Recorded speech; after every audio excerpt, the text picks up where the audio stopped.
The presidential election might not be the only big loss for Kamala Harris. If reports are true, Kamala is debating whether to drop some dead weight named Doug Emhoff. Yes, America's self-branded wife guide may soon be, as Kamala herself would say, unburdened by what has been. Namely, a marriage of 10 years. Our erstwhile former Veep, it's been claimed, has added her troublesome husband to the list of reasons why she lost to President Trump. There's plenty of blame to go around as far as Kamala is concerned. An insider told the Mail, and Doug has his share. You'll find no blame here for Kamala herself, of course. None.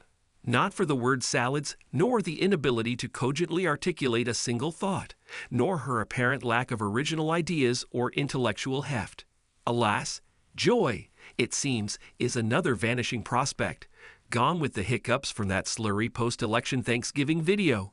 Kamala's profile rose when she began dating the powerful, married politician Willie Brown in the 90s, when she was 29 and he was 60. So the prospect of a split from Doug, says the source, shouldn't surprise. It's not like she hasn't had men further her political career before, the insider said. But what does Doug do for her now? That is cold, colder than D.C. on Inauguration Day.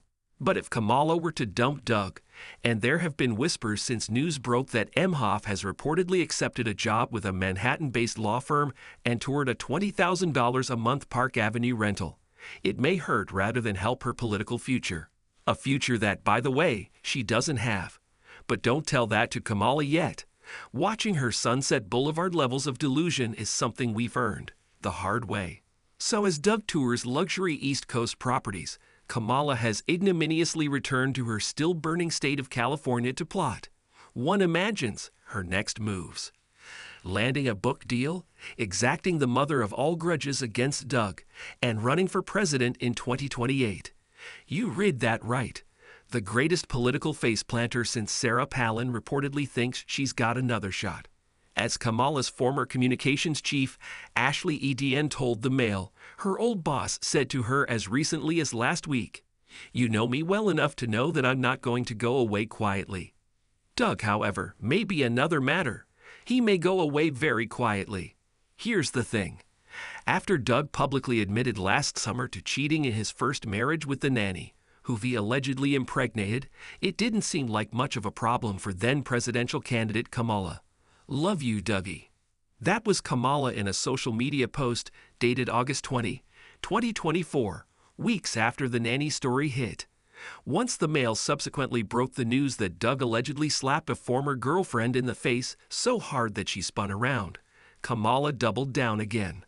"Happy birthday, my Dougie," she wrote on Instagram days later. "You are the best, and I love you to pieces." If Kamala had somehow won the election, would rumors of marital strife abound? One wonders. Most political marriages are transactional. This we know. But Kamala's potentially swift and brutal dispatching of Doug would surely be just the latest example of the left's hypocrisy. It's progressives, after all, who love to tell us that they're the real feminists, the true champions of women. If that really described Kamala, she would surely have said something about the ugly allegations against her husband. You can't tell me there haven't long been whispers in D.C. about this marriage. Yet Kamala was able to market her marriage as solid, honest, and loving. To sell Doug as that wife guy, because the liberal media played right along. Who could forget MSNBC's Jen Psaki to Emhoff in their interview? Truly, a fawning prostration. Last fall, Psaki, your role as second gentleman has reshaped the perception of masculinity. You are an incredibly supportive spouse. Emhoff, I've always been like this. To me, it's the right thing to do, support women. It is mutual with Kamala and I. We have each other's back. For how much longer, we shall see. Speaking of, Barack Obama cut a lonely figure in D.C. these past few days, attending the inauguration and the funeral for President Jimmy Carter alone. Michelle said she had scheduling conflicts. Skipping the Trump inauguration seems somewhat understandable. She apparently loathes him. But the funeral of a president who went on to devote his life to building houses for the poor and teaching Sunday school, who himself had a loving, faithful marriage for 77 years. No wonder rumors of a marital rift are flying. And again, you can't tell me there haven't been whispers for years. The alleged word in Washington is separate bedrooms. Quite the apt description for megamillionaires with lavish residences in 4 different states. As recently as 2022, Michelle Obama admitted in an interview that she hated Barack for a good solid decade. People think I'm being catty by saying this, Michelle revealed. It's like there were 10 years where I couldn't stand my husband. That's a sentiment most women wouldn't share with their closest confidant. But Michelle Obama shared it with the world and has since been vacationing with billionaires sans Barack. It all raises a lot of questions, and not least for a Democratic Party and a left-leaning media that loves to mock the Trump marriage, but it's hands-off when it comes to the Obamas or the Harris Emhoffs or even Lady McBiden, who many think has a lot to answer for after urging her clearly senile husband to run again.